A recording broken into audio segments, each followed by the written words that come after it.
Welcome to another episode of Simon Says, where facts come first. I'm your host, Jenny Simon, and today we're going to be moving straight into the meat of the matter. Don't really have an update for you. Some of it might come in between. We'll talk about it a little bit, but we overloaded, so we got to go. Sit back, relax, as we take a break and come right back to you. Thank you for tuning in to Simon Says. To ensure that you never miss an episode, click subscribe and make sure to turn on the notifications by clicking on the notification bell icon. See you at the next episode. Welcome back. Fasten your seatbelts. The ride is going to be a little bumpy today. So fasten your seatbelts. So by now, most of you would have heard of the breaking news or the so-called breaking news, the Sheldon Scott phone gate scandal. And a release was put out from the AG's office, I think it was. And then right after that came a flyer stating that there would be a press conference on Monday gone that it was. Now, Mr. Scott was served on Sunday at his home by police officers, okay? And I believe that was deliberated on. I think that was deliberate. It's Sunday, neighbor's home, police come for Mr. Scott in an effort to embarrass him. Now, I remember when that saga came out, and I said it then, that I don't believe it was his fault alone, or his fault even, right? And I was at NBC then, don't tell anybody. And so I remember saying that someone, somewhere ought to have known that Mr. Scott was using that cell phone. So all of this happened on Sunday the 9th of June 2024. I like to give my date so that if somebody go back, they would know what I'm talking about, when I'm talking about, and so you can follow properly.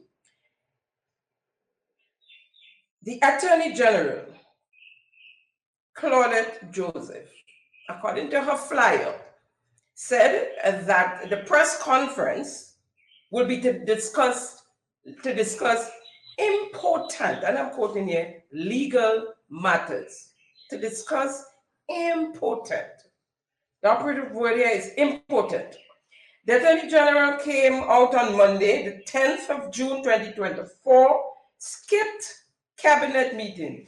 And let me tell you, they should have a whole lot to discuss in cabinet, especially Monday gone, when as I understand it, Minister Leopard sharpened his axe before going in to cabinet meeting. She skipped cabinet meeting, and you'll understand why he sharpened his axe later on in the show, right? Skip cabinet meeting to come and literally read out what the release had said concerning Mr. Scott and his demand notice and on and on and on. The only addition was a threat of criminal charges against Mr. Scott as they wait an announcement from the DPP, the Department of Public Prosecution. Okay. Criminal charges, right? For data use on a cell phone, paid for by the government of Grenada, belonging to the government of Grenada.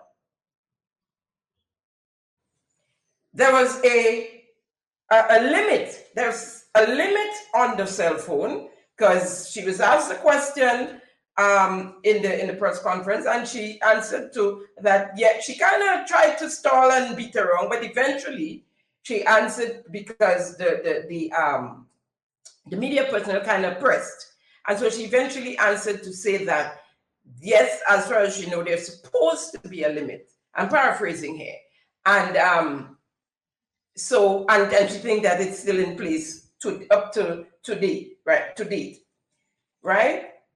So there was supposed to be a limit, which wasn't applied. The service provider allowed the usage over the limit, and the government continued paying the statements as they came. The government officers responsible did not stop that number, did not call in Mr. Scott, and whomever else still had cell phones out there, because it wasn't him alone. And I am almost certain this thing has been going on for decades, right? With other persons. Yeah, but at the time when the story busts with Mr. Scott, so to speak, there were other persons, probably didn't rack up as much charges, but there were other persons, other individuals with cell phones out there. And then everybody scampered and they called in and everybody brought in and all and sought out, right? So the persons in charge, the officers, they didn't stop it, the number. They didn't call in Mr. Scott and make sure you still have your cell phone, can we have it, please? But the important thing is the number. You can discontinue the number as the owner of the phone, the government of Grenada, with the service provider. So how is it that Mr. Scott is personally responsible for the monies incurred? The government of Grenada, the service provider, along with Mr. Scott, in my mind, are collectively responsible and should all bear the brunt. Now, I'm not saying it's not wrongdoing, huh? Don't get me wrong. But it can be, it cannot be that is our main focus at this point in time. So much so that the Attorney General, as I said before, had to take off from the cabinet and call a press conference to speak about data, overrun data. We had 3 criminals escaped from prison, kidnapped a foreign couple, Torres, who was visiting here, took their boat along with them to another country, murdered them along the way. To date, we have not found their bodies, to date. And the Attorney General didn't call a press conference. The Prime Minister was out for the most part. When he came back, was just in transit again and left as usual. And when he eventually came back for a few days, called a press conference and actually, in my opinion, trivialized the situation, saying that it's not because they were foreigners that we had to call a press conference and speak about it. And the day after, someone was served with a demand notice for payment for cell phone calls or data usage, a big press conference. Well, she hung on the Russian to it, and that is a story by itself, because they have to pay the man $60,000. They're thinking about appealing the case. but they won. They won the case. He did not win. They have to pay him, and they're thinking of appealing. But that would come on at a later date. We would deal with that. So the said attorney, the Minister of Labor, whose office, labor office, she also carries that portfolio, is overflowing with labor-related files that seem stagnant, not moving. The labor minister, who promised to aggressively deal with the inhumane treatment meted out to our workers at the stadium renovations project. That has been going on for 10 months now. Reports were made by workers to the Ministry of Labor and added ministries, infrastructure. So you know the story. We dealt with it here more than once. And has done nothing about it to date. Absolutely nothing. And I would play her clip again for you to hear. This is what she had to say when she was questioning it. Let us talk about the occupational climate for workers at the Chinese-funded stadium renovation project. Now, several messages were sent our way from people alleging to be workers at the site, in which they have been raising concerns about their main employer on the project, which is the Shanghai Bio Company. They actually won the bid to do the renovations at the cricket stadium. And we should caveat that by saying that the contractual arrangement did not start with this administration, that it started with the previous administration, and I suspect that they inherited that contractual arrangement that was in place for the renovation of the stadium. So that point needs to be made.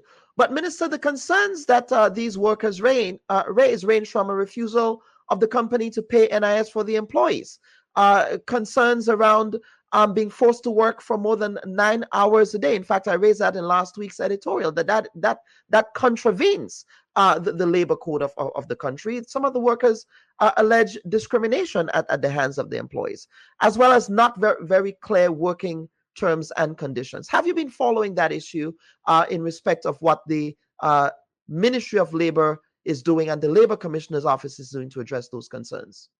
Yes, we've gotten reports, and some of them quite concerning. Some of them, if true, will constitute direct breaches of our existing laws.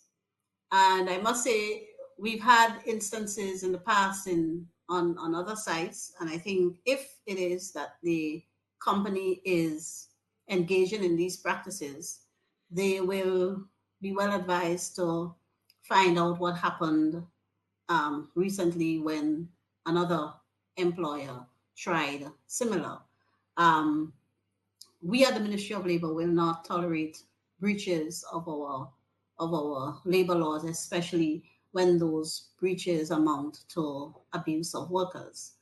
So in that regard, we have made arrangements.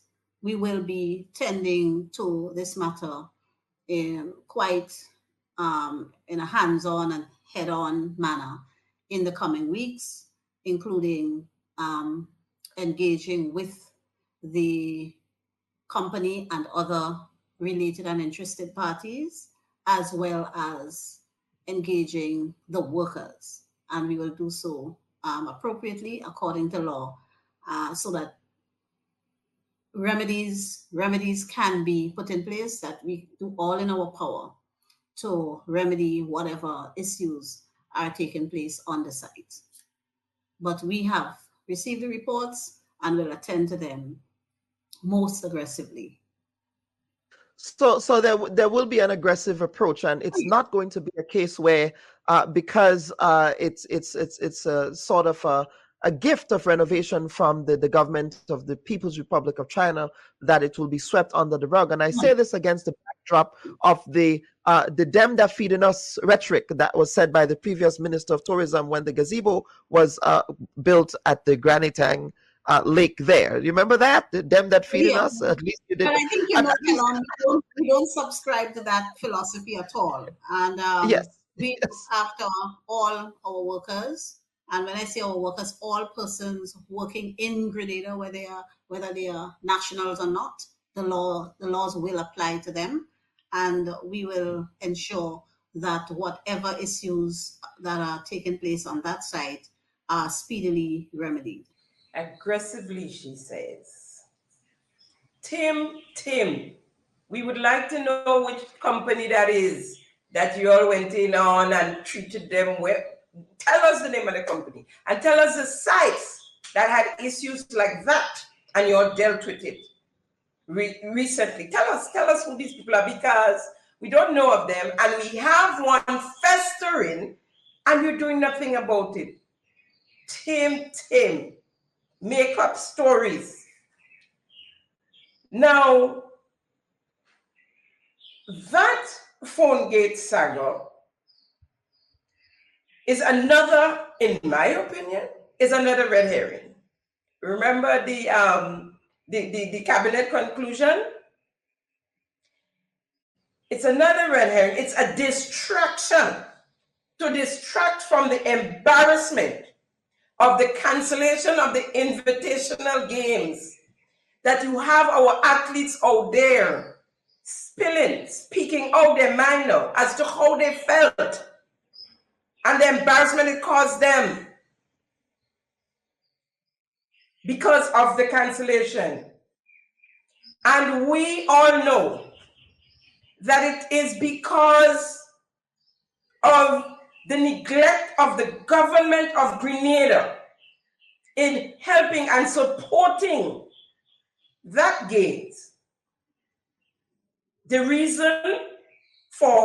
overall reason for the cancellation.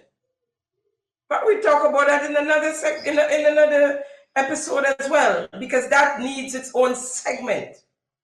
But we've been overloaded with so much content. But it wouldn't be too late. More than likely next episode, I'm sorry. Right? A government giving $350,000 EC dollars for a game like the Invitational. You guys saw I showed you what the support was from the former administration. It was in millions. But no, Lotto and CBI is for other things. In fact, let me let you know that the meat of the matter today have to do with the lottery authority, right? So besides the Invitational, there's also catfighting going on within the cabinet that has spilled over into the streets, that people are speaking about in rum shots. They can't do nothing. They can't do nothing. I'll bring down the government. I'll bring down the government. Huh? Spill over into the rum shots. That, another distraction. So Paul Sheldon, it's out on, right? She's also the Minister of Consumer Affairs. Never have we heard her address the nation in 2 years in the capacity as Consumer Affairs. Do you have time for that? Yeah? And you being a lawyer, come out and telling us that you're waiting on the DPP to bring criminal charges. If your law degree worth an ounce of salt,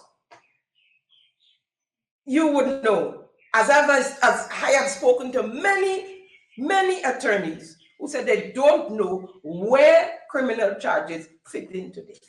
And as a matter of fact, I've heard that the DPP had sent you all packing with this criminal charges thing. So you waiting on no DPP. You don't know what the DPP say. No criminal charges. And that is why you take on the mantle to come out and have civil charges against, to bring civil charges against demand notice that can lead up to civil charges against Mr. Scott. Because we all know this thing could have been done very differently. You could have called him into your office, as a matter of fact, or wherever y'all call him in, where the most appropriate place to deal with something like this, right? We all know that. But criminal action, y'all don't believe me? Let's hear what she had to say about surrounding this criminal action thing, because people can't believe that criminal action is being called out, really. And decided to issue Mr. Scott with pre-action protocol. Based on the information uncovered during the course of the investigation, which was led by the Financial Intelligence Unit, the report and all information gathered was also submitted by the Office of the Attorney General to the Office of the Director of Public Prosecutions, so that the DPP might advise on what, if any, criminal proceedings might be brought against Mr. Scott. We are satisfied that we have enough to institute civil proceedings from the end of the Office of the Attorney General, and we have invited the DPP to peruse the information and determine and advise on what, if any, criminal proceedings might be brought against Mr. Scott. I hope the FIU is called in to investigate the Lottery Authority, and also the Minister of MIT. I hope the FIU is called in. I'm wondering if this whole Sheldon Scott thing was brought to the Prime Minister, and if he signed off on due AG to go out and come out and make this mess. I'm a lawyer, he says. I'm a lawyer. So this is legal thing. I wonder if he signed off on, if he had signed off on this. Criminal action. Look around you, Madam Attorney General. Look in your cabinet.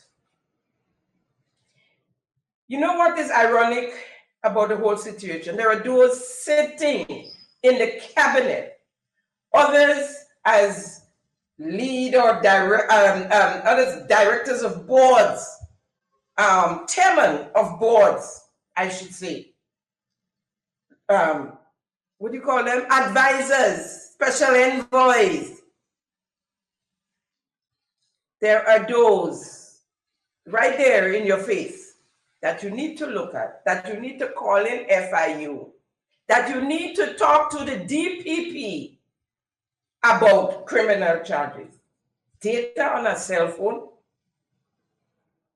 And I'm saying it again, I am not trivializing the whole what cell phone gate or phone gate, whatever terminology used to describe it now. I'm not trivializing it. And of course, then Mr. Scott had accepted responsibility. Bad move, I would say, bad move. And at the time agreed to pay back the monies. I don't know, whatever sort out there, but I am just saying that since we're talking criminal activities and FIU and DPP, let me talk. Let's talk. Let's start with the National Lottery Authority. As we speak, and as you called your press conference, there is uncovered embezzlement, corruption, conflict of interest taking place within the confines of the Grenada Lottery Authority.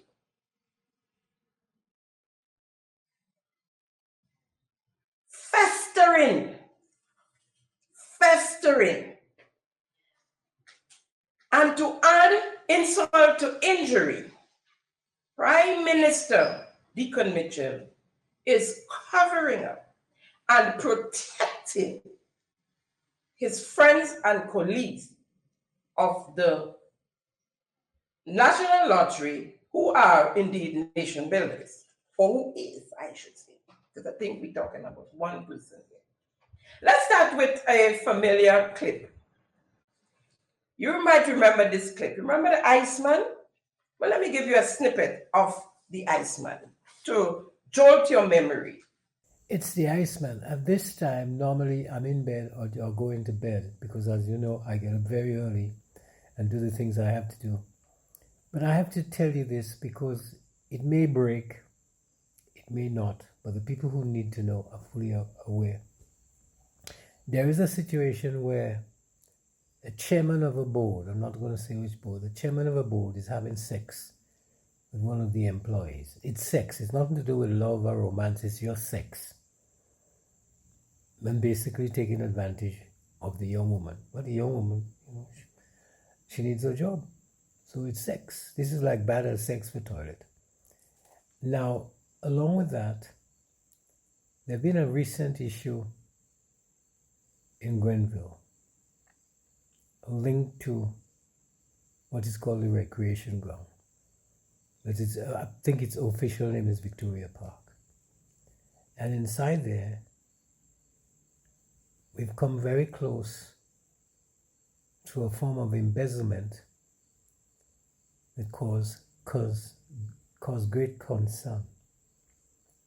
I am reliably informed that the Prime Minister, Deacon Mitchell, was so pissed off, he personally intervened and saved the day. So much so that people are predicting when he returns to the country, he would be a changed man because of what he's learned and what he's seen that is happening, that some of his people are wayward. There's also... You should remember this clip. I played it some weeks ago on Simon Says when the Prime Minister was in Cuba. The Iceman, Mr. Sandy Charles, came out with breaking news. He said he couldn't even go to bed. He said it was his bedtime, but he had to come to us with this clip. The Prime Minister, he said, intervened and prevented embezzlement. Didn't happen. It wasn't prevented. And that he will be a different man when he returns. Insinuating that heads would rule. Juke Jody. According, let me do the action with it. Juke Jody. By the way, between April 2023 and to date, Prime Minister traveled 25 times. That is basically in 1 year. And there was a year before that. So let's kind of total it to 50 times so far. That is just my assessment, but I'll get the other figures for you for the first year, the real figures. So I waited with bated breath, and I'm sure some of you did as well, right? The Prime Minister came back the Sunday, I think it was the 14th, April the 14th, overnighted in transit, and left on Monday the 15th of April 2024. And we've since heard nothing from the Prime Minister or the Iceman, nor the Iceman on those two matters. Sexual charges and the embezzlement. My investigation led me to the same individual on both crimes. The sexual molestation of a female worker on the job and the embezzlement of the lotto funds in Victoria Park. So I'll start here with Victoria Park. The chairman of the board of the Lottery Authority is Mr. William Batiste, and the managing director is Ms. Cindy Henry. And it is alleged they are lovers and man and woman in a man and woman relationship. Strike one. They are the two signatories of, or rather for, the Lottery Authority. They, in other words, signs the check. The two people that have to agree that we paying for this invoice, and that's why they don't normally, companies and so have two persons to sign, because one person can just go out on a limb and say, okay, yes, I'll pay for this material, I'll pay for the chairs and the tables. So they have two in bed with each other, allegedly, literally, and they're the ones signing off on invoices. Strike two. So Mr. Batiste took on his own, and with the blessings and the signature of his Madame, Miss Cindy Henry, without the knowledge of, listen well, make sure your seatbelt's fastened. It's beginning to get a lot more bumpy. Without the knowledge of the Cabinet of Grenada and the Prime Minister, and went ahead with the renovations of the Victoria Park, strike three. Neither did the related ministries know of the job, neither the Ministry of Sports nor the Ministry of Infrastructure, which the Prime Minister is the line minister.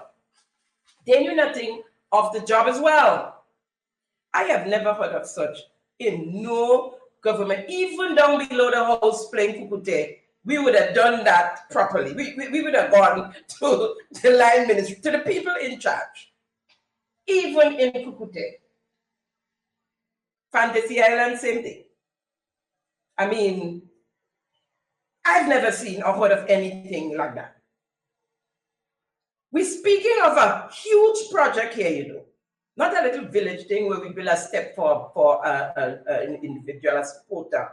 Also, we're talking about renovations of a mini stadium, so to speak, right there in the town of Grenville, or if you want to say just off the town of Grenville.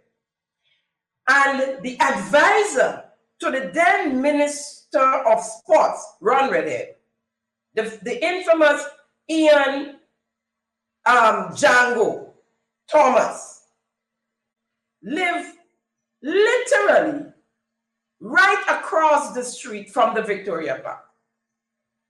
You say if you're an advisor and you work into the ministry, you're getting paid. How is it? You don't know about that project and you see that project going on and you say to Minister, hey, I didn't know all this start the Victoria Park, but they say Minister don't know. And the Ministry of Infrastructure don't know, and the person of the CTO who literally lives a few steps down the road from the Victoria Park.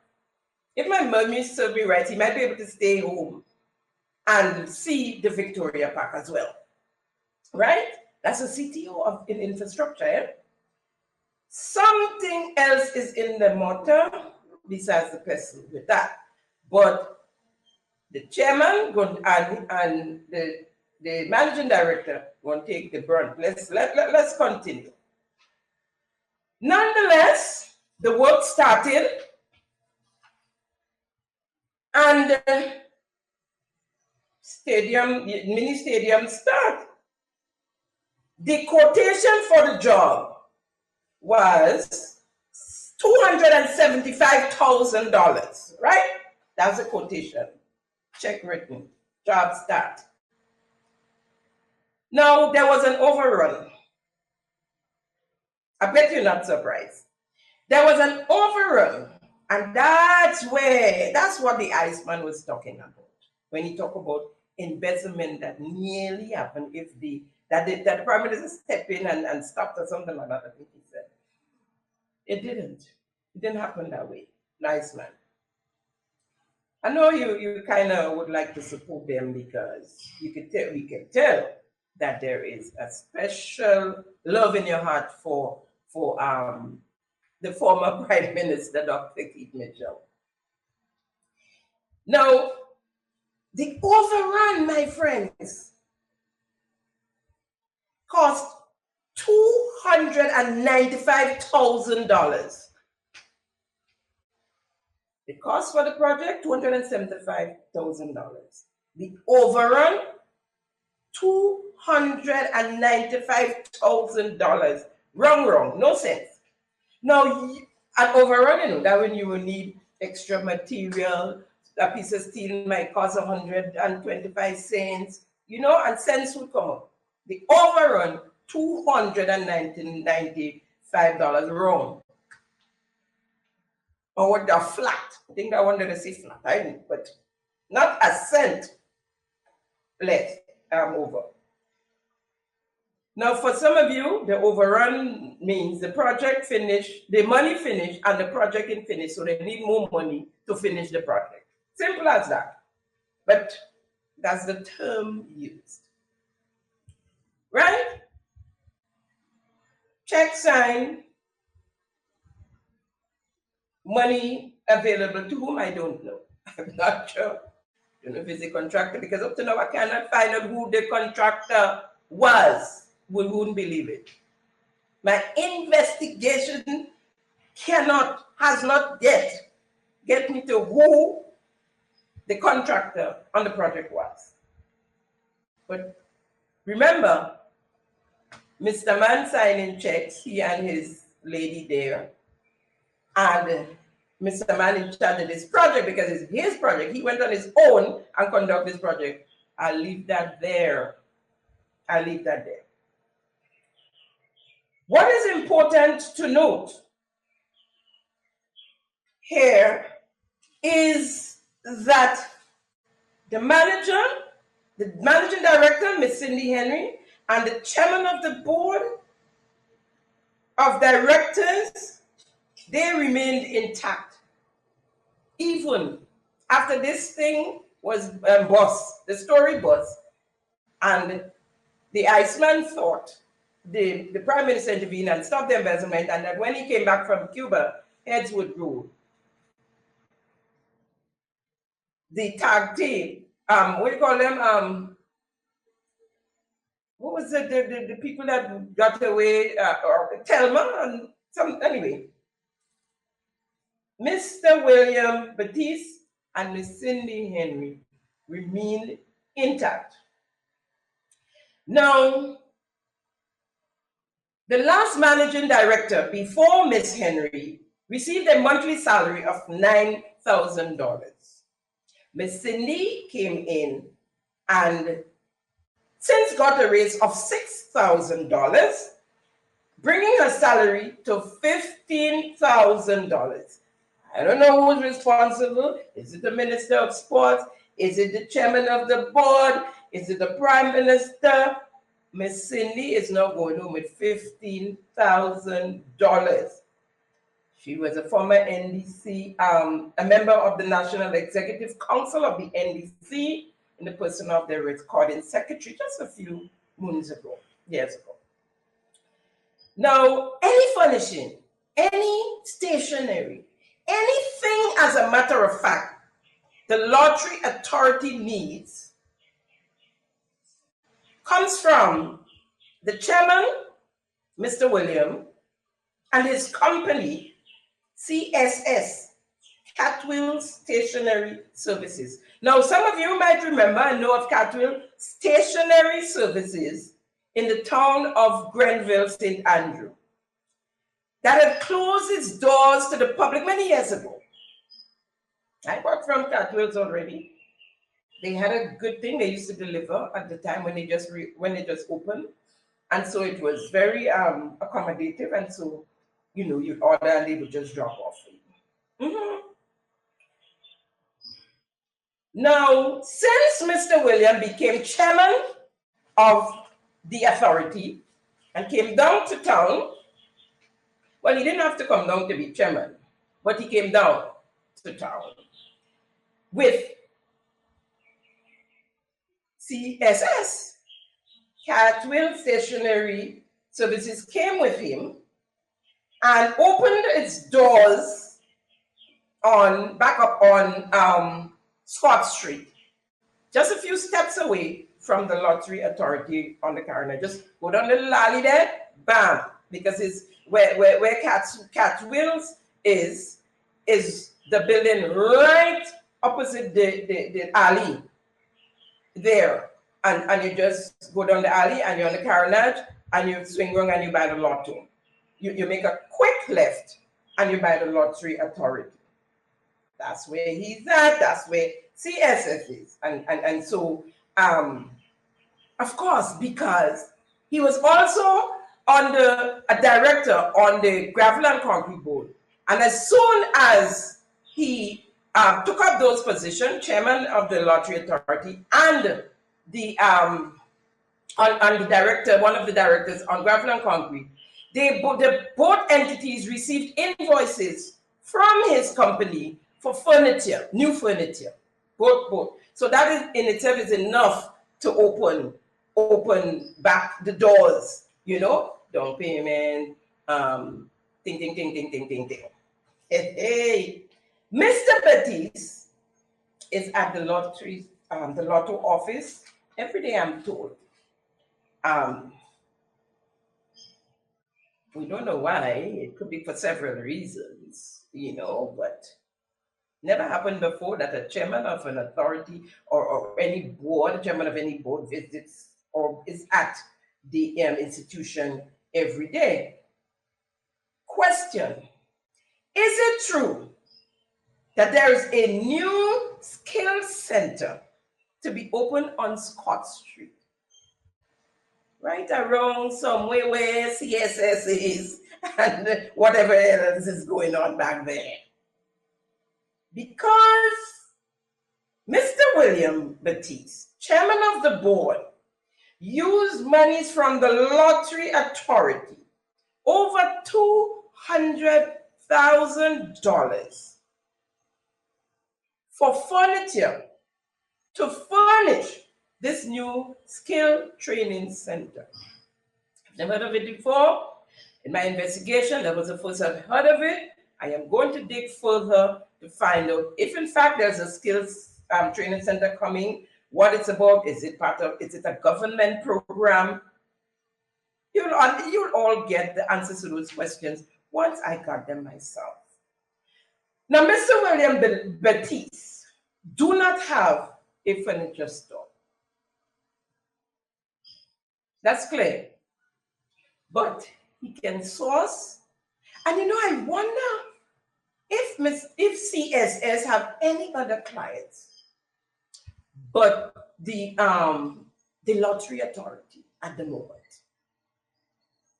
And is it true that as late as 2 weeks ago, another check was written to Mr. Baptiste for $64,000? And what's this burst, by the way? I don't know why. God alone knows why.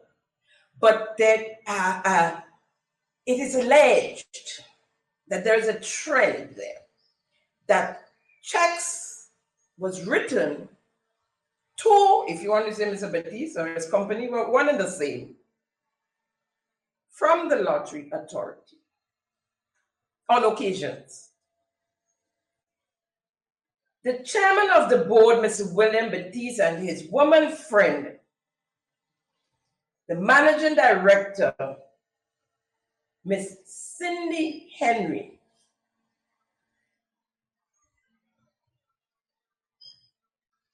are the signatories for the Lottery Authority. Both the chairman of the board, Mr. William Batiste, and his deputy chair, Mrs. Gail Purcell, who is the chairman of the celebration committee and who is collecting $10,000 a month for that job, sitting as the chairman of the celebration committee, are collecting gym fees. Let me say it properly. Let's deal with the phonics here. Gym fees from the authority, the National Lottery Authority. So the National Lottery Authority are paying their gym fees. The chairman collects $1,000 a month per month for being chairman, whether they meet or they ain't meet. He is collecting $1,000. That's the board, right? Whether they meet or not, he's collecting $1,000 monthly. His thing is monthly. And I think the other directors are collecting, as I understand it, $300. I'm not sure if it's monthly or if it's a month. Meeting. I should have found that out, but that's easy to do. Added to that, there's a list of party surrogates being paid by the Lotto for various reasons. That one is becoming a little tough to put my hand on the full list. I got some little, but the full list, keep it close to the chest.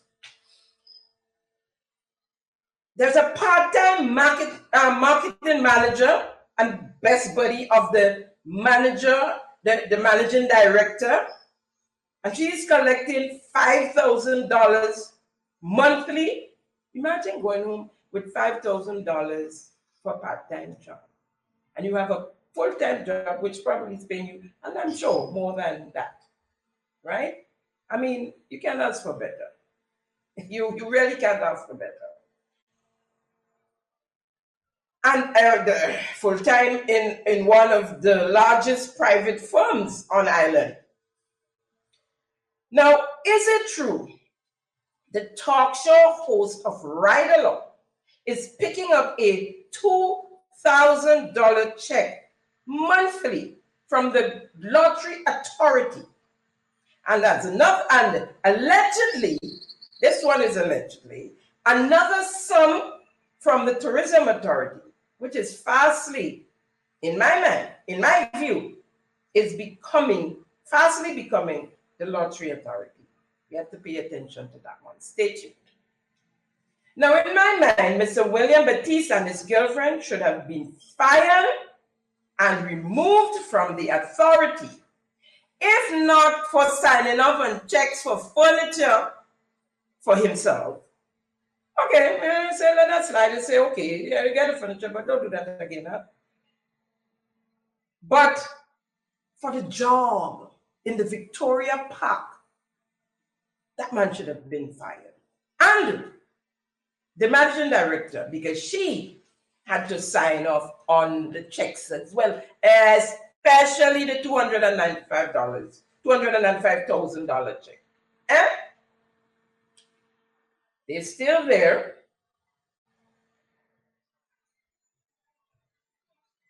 He's still sourcing whatever Lotto needs, bringing in the invoices, getting his check, and walking away.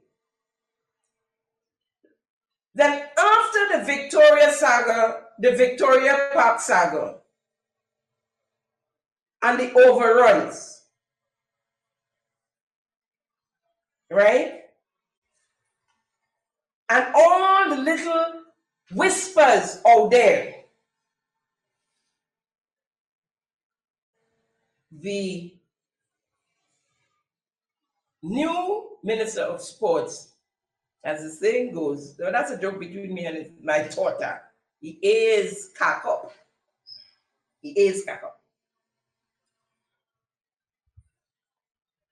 And we're talking criminal for data usage or excess data usage. Criminal.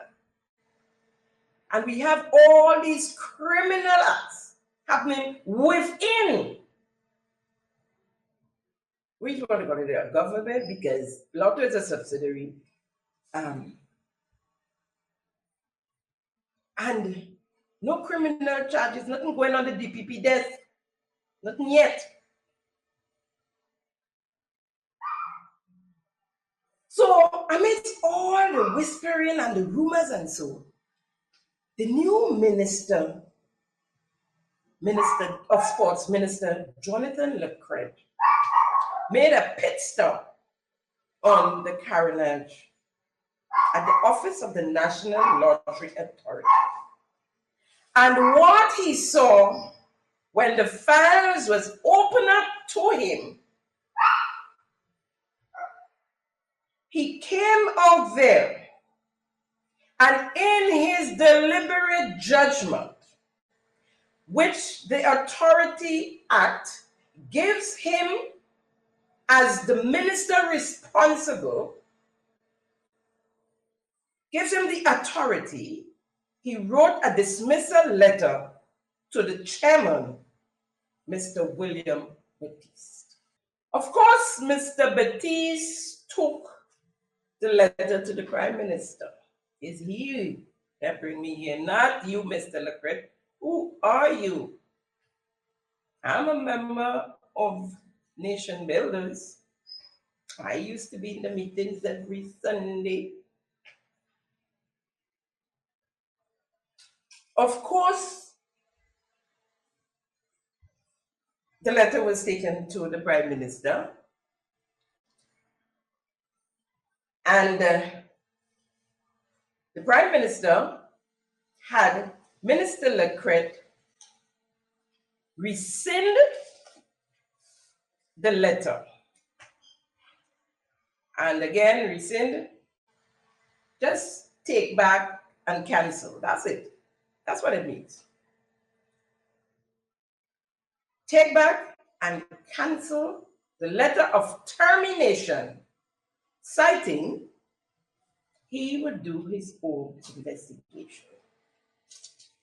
I think it was him, it's him and the Attorney General. So we await a press conference, and we await information going to on the DPP desk, right? Because this here, has put the cell phone, the Cellgate saga, way back. We can't even see it now. First, it's far back compared to what is going on here or there in the Lottery Authority. If we ain't careful, we're going to be like St. Lucia just now, having to borrow money to run the Lottery Authority. But we're hosting press conference and giving Mr. Scott pre-action protocol and demand notice. Listen to Cynthia Daughter as she wrap up her press conference. I just would like to thank all of the members of the media who attended, and to say that the government of Grenada, excuse me, and the Office of the Attorney General, we are committed to continuing to uphold the laws, the Constitution, and the institutions of the country. And so, without fear or favor, we will do so to defend the interests of the people. And of course, to be as transparent and accountable to you as we possibly can. Hold your hair up. We have the clip. Without fear or favor, we will defend the interests of the people. Save it. Y'all can save it too. We need to keep that clip, right? We'll take a quick break and come right back as we continue criminal acts. Thank you for tuning in to Simon Says. To ensure that you never miss an episode, click subscribe and make sure to turn on the notifications by clicking on the notification bell icon. See you at the next episode. Welcome back. We gave in excess of $3 million, and I say we because the development bank belongs to us. We gave in excess of $3 million to a cabinet minister, Minister Andy Williams, from the development bank, the Grenada Development Bank, going against its laws, which clearly says no member of the legislative, nor members of their families should receive monies from that bank. Plain talk. Full stop.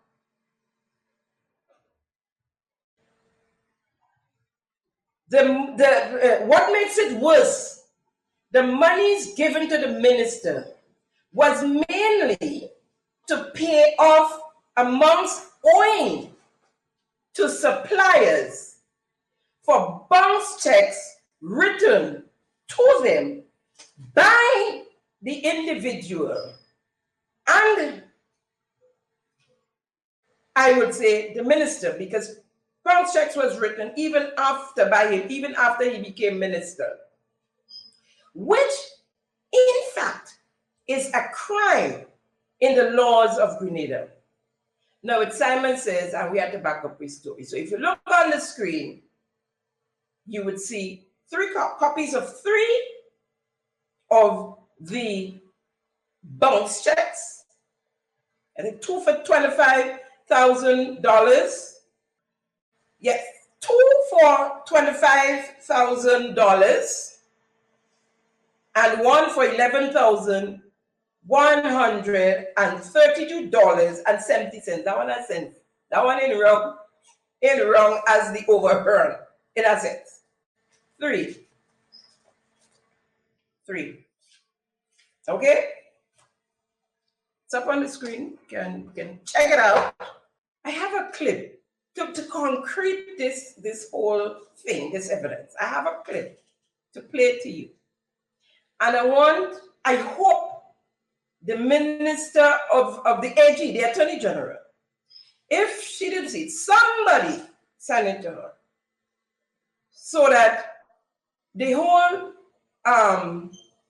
fair and favor thing, we can sort this out here. You know, let's deal with a kind of a level playing field. It's hard to run on when the playing field are big humps and bumps and lumps here. We want to deal with a level playing field here. Listen. O'Neil Ryan Mighty was originally slapped with 10 counts of fraud and an 11th charge for the offense of money laundering. The matter involves the issuance of over $80,000 worth of bounced checks to a commercial bank in St. George's in September 2016. The matter was prosecuted by Crown Counsel in the Office of the Director of Public Prosecution, Howard Pinnock, who accepted the guilty plea for the charges and did not offer evidence on the money laundering charge. Mighty has been remanded to the Richmond Hill prison until his sentencing, which is carded for October 26th. Remanded, no bail, a criminal act. Mighty wrote over $80,000 worth of bounce check. They arrest Mighty. They try Mighty waiting on sentencing, but was remanded. They didn't even send Mighty home. A criminal act. We're talking hundreds of thousands of dollars worth of bounce check by the minister.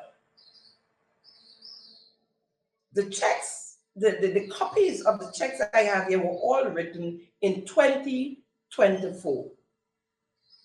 Mind you, these ones, I think all before he came into office. This one is the 5th of the 4th month, 2022 actually. This one here is 2022, right? Before he came into office. And this one is the 29th of the 3rd month, 2022 as well. And this last one here is the 6th of the 4th month, 2022. Recent ones, recent enough. Recently enough, okay?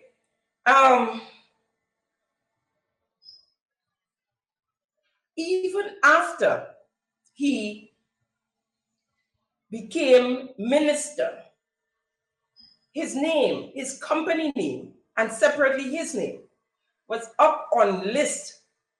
What they call when people write checks and say do not take checks from these individuals, and you go in certain government cash offices and you see the list up. The minister name was up on the list. But he's the one who acts as our prime minister when the prime minister is out. And I ask myself daily, Lord, what have we done to deserve this? In my prayers, I say to the Lord, what have we done to deserve this? Even with all the monies he has gotten from the GDP to pay off suppliers, the individual is still owing suppliers and individuals out there to date. To date, he is still owing. And that's a lot of money he received. The question is, what was it used on? Several suppliers, I know for a fact, has gone to or went to the prime minister. When they're in office, he's enjoying life, and they're out there still waiting on their monies, went to the prime minister to tell him of their plight. Several of them. So the prime minister knew and knows, still knows, right? He's still owing, and one company, for instance, over $150,000 that I know of for a fact. And there are others. I don't know their amounts. The individual minister, Andy Williams, was given 1% interest rate to pay per annum. 1% per annum. And he's still not servicing his loans as he should. Still. Minister Andy Williams gave the bank for collateral for his $1 million loan, a house that he owned in Mount Parnassus, his parents' property in Grandans, and 2 bits, and I mean bits, of lands in St. David's. Not nearly enough to cover the $3 billion plus loan that he has with the Grenada Development Bank. That don't happen, that shouldn't happen. They want collateral for $10,000, they want collateral for $20,000, and if you don't have it, you don't get the loan. But you can't blame them to it. They didn't have the money to give the loan to. So that's excuses. The question is, how is it possible the house in Mount Parnassus that was supposed to be at the bank holding as collateral ended up being sold by the owner, Mr. Andy Williams? Now, it could be a few things. Either the bank never got it, but because the board is an NDC board, they never bothered, or they just say, well, let's put that down on paper so they can see. Or they gave it to him, his deed. They gave it to him to go sell the property. Now, in a case like that, you'd think, if they gave it to him to go, that there was an arrangement made that the monies raised from the sale of the house would go directly to the bank, right? I mean, we're thinking so. The house was sold for $600,000 to a company, Gain Limited, G-A-N-E Limited. Minister Andy, as part of the deal,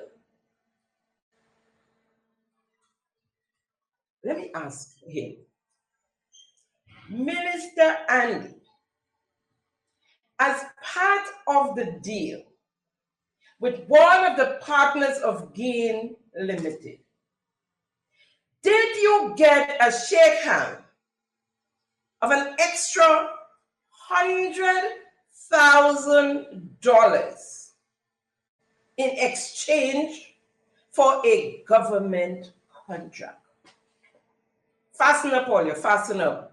We're going into some turbulence there now. Fasten up. And nobody going to the bathroom, sit down. Fasten your seatbelt. Did you get a shake hand, Mr. Minister of Implementation, of $100,000 in exchange for, and I'll add to it, a road contract? Stick up in, don't move. I think we call that a bribe. I think that's the meaning of that. You could help me out, I'm not so bright. And we're talking criminal charges for cell phone data use. Minister Andy Williams, as part of the deal, did you get your vehicle fixed, costing a total of $15,000?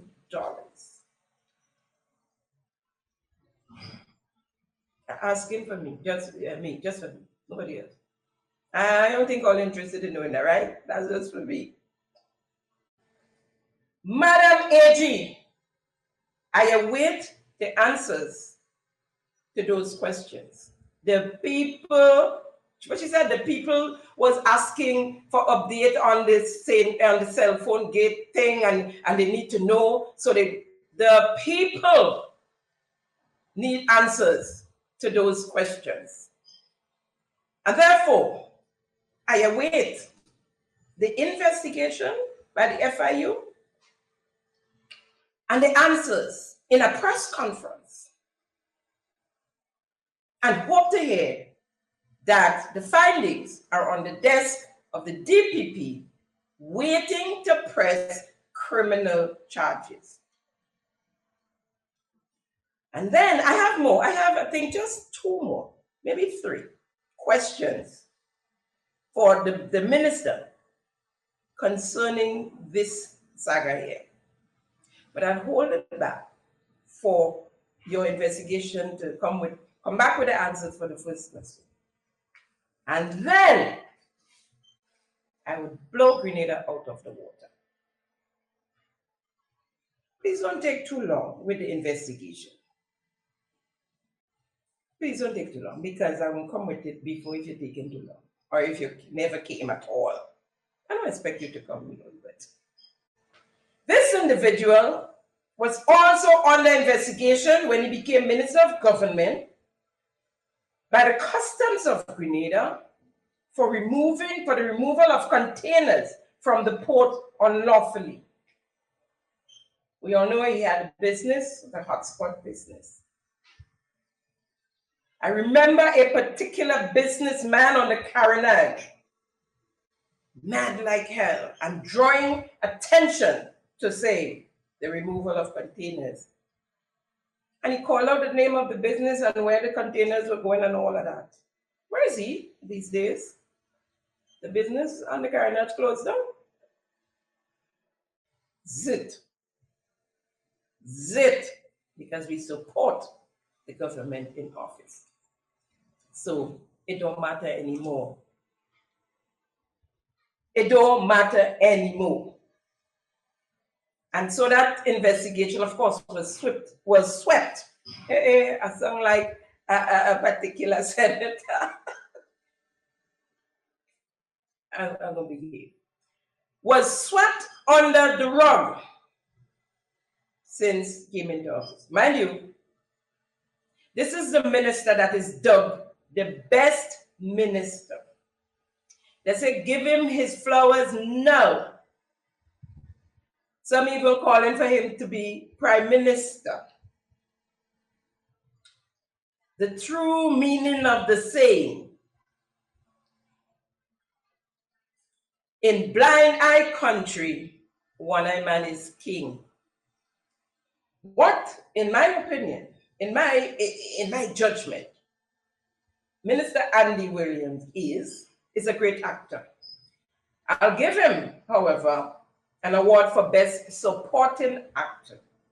You know nobody can take Best Actor from our dear Prime Minister. This is to be continued.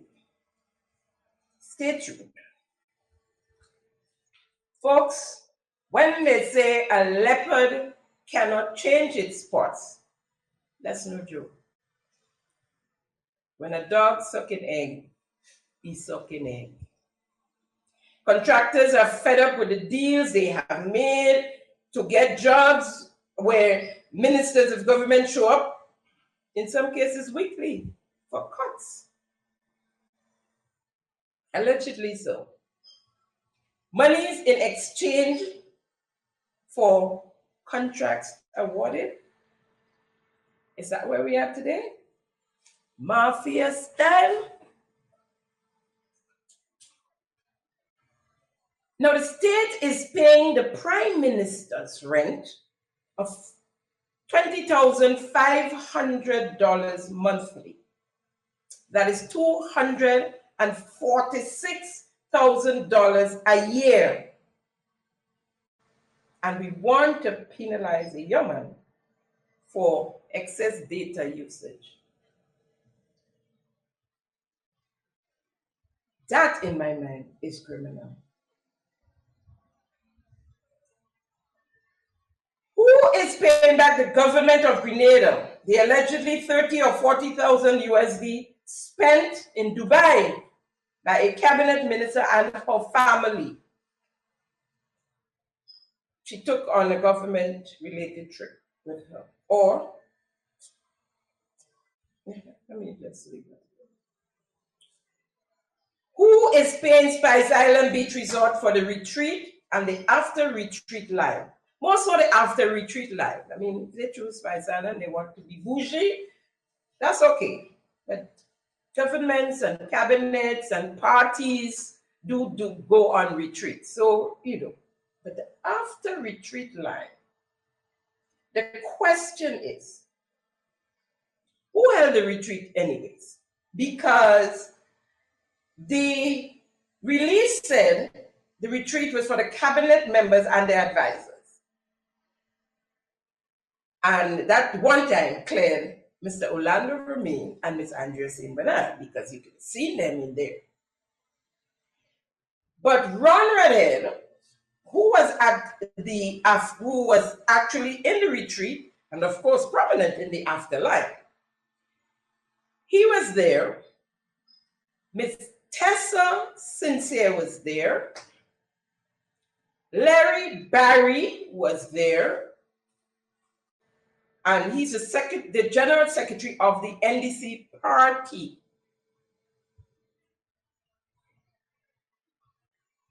And the question remains.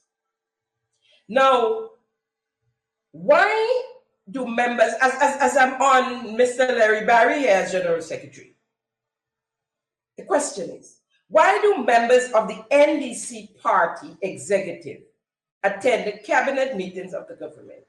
I'm asking that for somebody. That one is not for me. I don't even give a shit who there. Somebody asked me to ask that. So I ask it for somebody. Now, at the after line, added to Ron and Tessa, sitting next to the Minister of Health, Minister Philip Telesford, was his dear wife.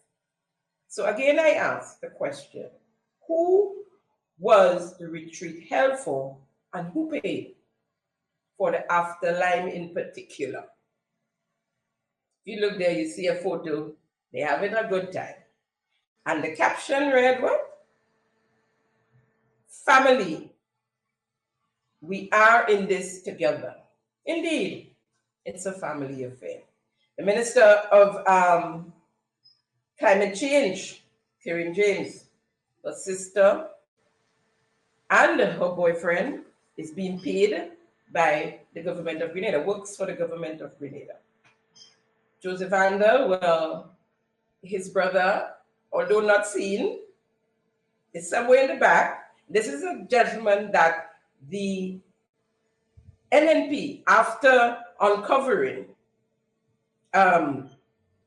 wrongdoings, after discovering that, with this gentleman who was in charge of community development, I think it was in the constituency, thing to do with houses, board, anything to do with board, wood, anything. Oh my God.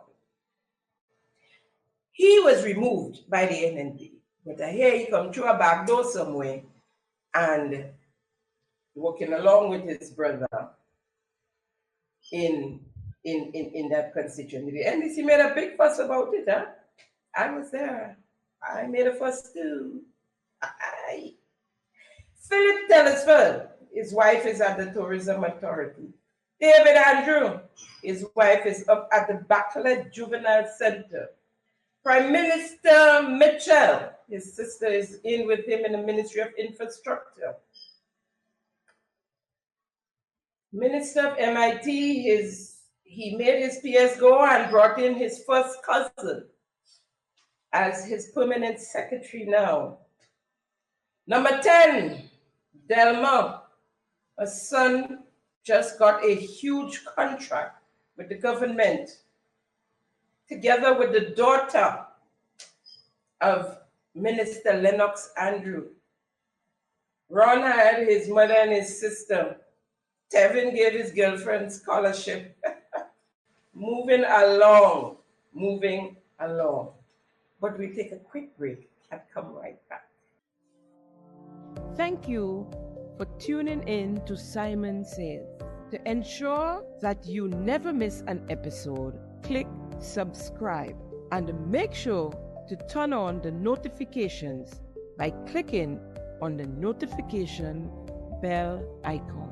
See you at the next episode. Welcome back. I hope you use that opportunity to go to the bathroom. And so we have a little bit of smooth sailing there. But I expect some turbulence coming there. So buckle up and don't move. And then there was, or is, our incompetent cabinet secretary. And I have nothing against her. I knew her before. I knew her. And I do this because of the vendetta, the witch hunt that was spilled out on Shelvenska. I'm a friend. We were on opposite sides on radio, and we had a few runnings when I hosted the NDC Heartbeat program every Sunday at noon. Yes, I did. And then it wasn't sour grapes. Then it wasn't that I didn't get what I want from NNP, that I was there. And I brought the issues and I brought the wrongdoings to the people then, like I'm doing now. I will not be a hypocrite. I would not turn a blind eye to please no one. I would bring it to you, the people, the same way I brought it to you for 5 years between 2013 and 2018. So for all you, Johnny now come lately, yes, this is nothing new. I've done it before and I've continued to do it. Ms. Led, who now holds the highest position in the public service, and I'm doing this to show that we emulate certain people for wrongdoings. And we turn a blind eye because they're supporters or because we like you, we're a friend, or whatever it is. And then we want to castrate others in the same breath. Are we talking about fair and favor?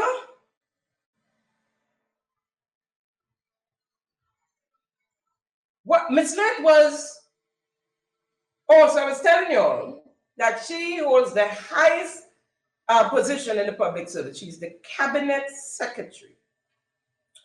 Ms. Light was once an acting deputy controller of the customs in charge of headquarters and strategic planning.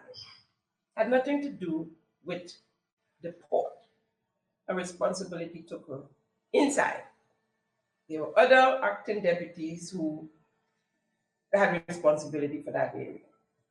One bright Saturday morning, when customs was closed, we talking, let's talk. Miss Lett left her home, went down to the customs, or the port, released two 40-foot containers from the port without the knowledge of the controller, the deputy that's responsible for the port, not before, not during, not after, were they informed of such. And probably would have never known if it wasn't for the trucker who quite casually, not being malicious, but in conversation, thinking that the controller knew, and controllers I should say, knew about it, spoke about it. Of course, there is CACOB, and they decided to check it out. Investigation went on, and it was found to be true. Islam couldn't deny it.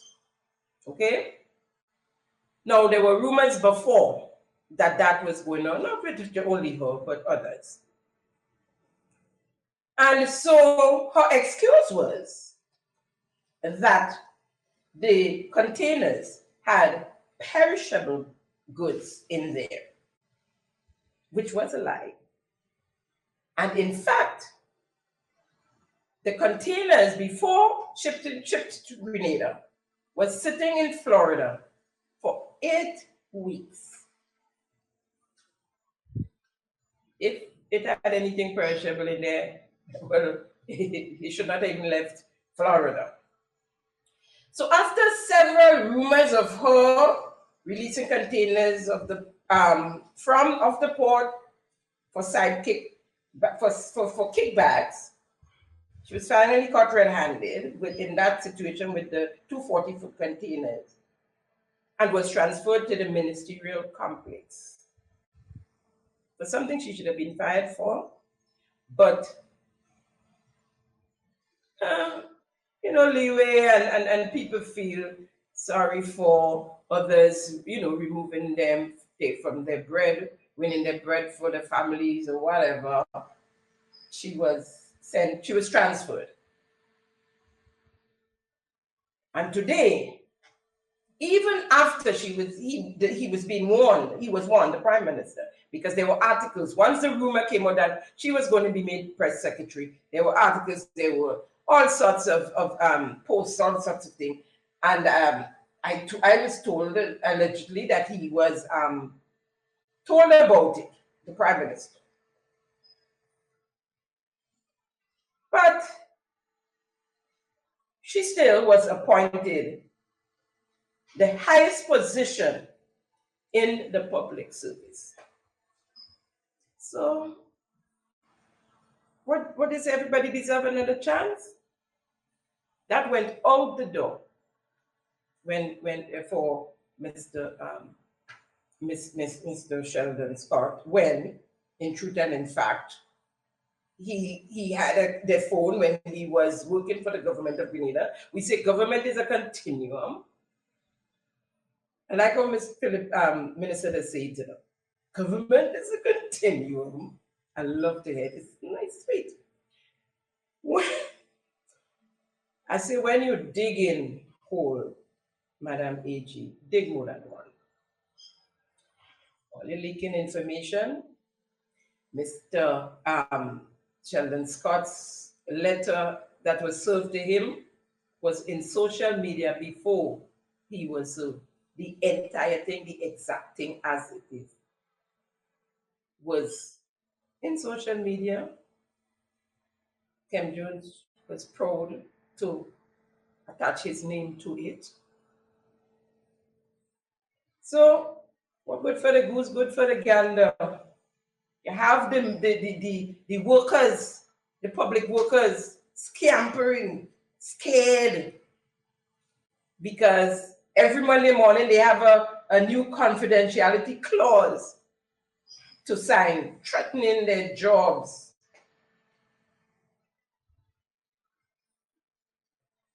Eh?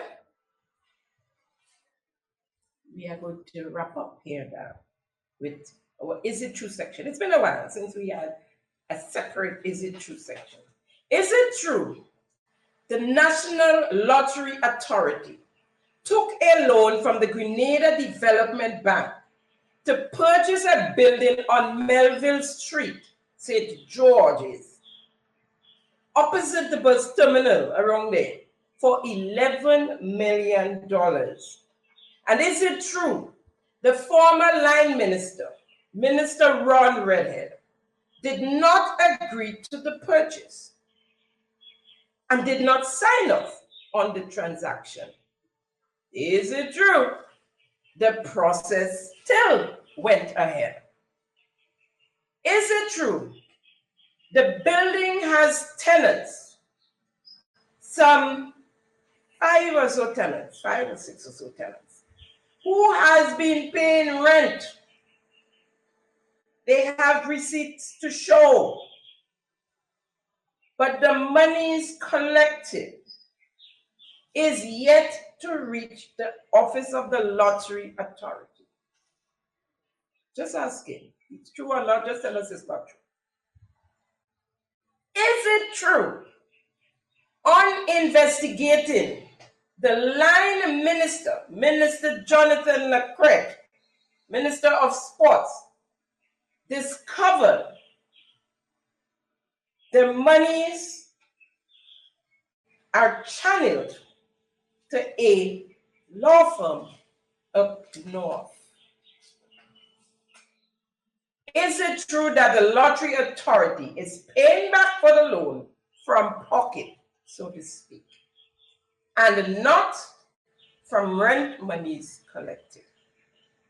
Is it true the line minister, Jonathan Leclerc, was very disturbed at the amount of corruption and embezzlement taking place within the authority, and that was his reasons for issuing the termination letter to the chairman of the board? But he leave out one, at least for now. The managing director needs to go as well. Question: where is the contract for the 30 solar lights, on the carronage? Which company erected those lights? How much did it cost? Was the company paid for their services? But we want to thank God, whoever put them up there, for putting them up, because that's what keeping the carronage lighted now. What is going on at Grenlec? In 9 months, they were handed resignations from 2 chairpersons of the board, Mr. Ben Prophet and Mr. Rodney George, consecutively. Still an acting CEO, still have an acting CEO, no HR manager, and the plant manager, Mr. Sinak, just resigned. Tell us, Grenlec, is it true you have generator issues? And is it true we can expect load shedding? Asking for the people and myself. No, we need to get prepared if there's something happening there. To the government of Grenada, I was informed that the IMF is here on island. We are looking forward to seeing their reports on government expenditure and the size of the public service. What is the status on the roadworks between Springs, Woodlands Junction, and the Cliff? It's been 2 months, and all that's been done is the breaking down of some banks from the Springs Woodland Junction to just around the corner by Mr. Len Williams there. God rest his soul, may his soul rest in peace. I did it, I walked it. I wanted to see what was going on. There's nothing happening on the road itself. We didn't get a timeline as to when the project will finish. We wasn't even told that the project was going to start, or we saw one morning you wake up and, or during the day, there were barricades and you couldn't pass there. We don't know how long we wouldn't be able to pass. We don't know what is going on. We don't know who is the contractor for the project. We don't know who signed up for we don't know anything about that project. We were just like a little informed about that project because there are rumors out there that we need to check. Something is brewing down at the Radisson Hotel in the south of the island, just to say that workers who have been working there for many, many years, permanent workers, are being put on contract, disguised by so-called promotion, 1-year contract. I can't put up copies of letters. I have them. There are too many things in them that can implement staff and have them lose their jobs.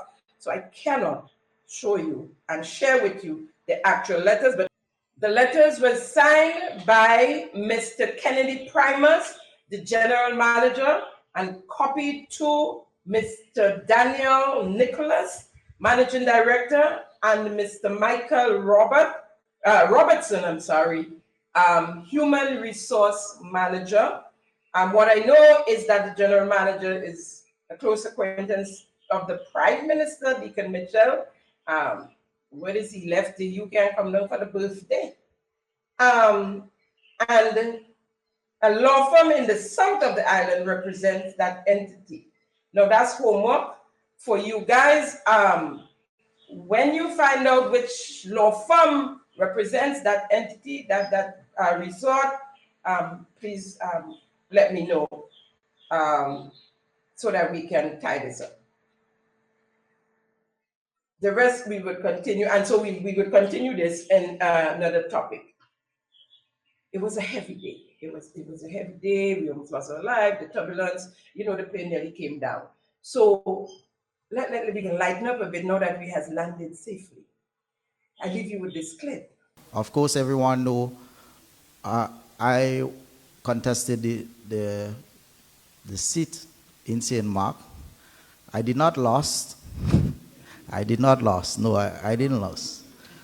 I only was not able to be the member of parliament represented in the lower house by 475 votes. So I don't consider that a loss at all.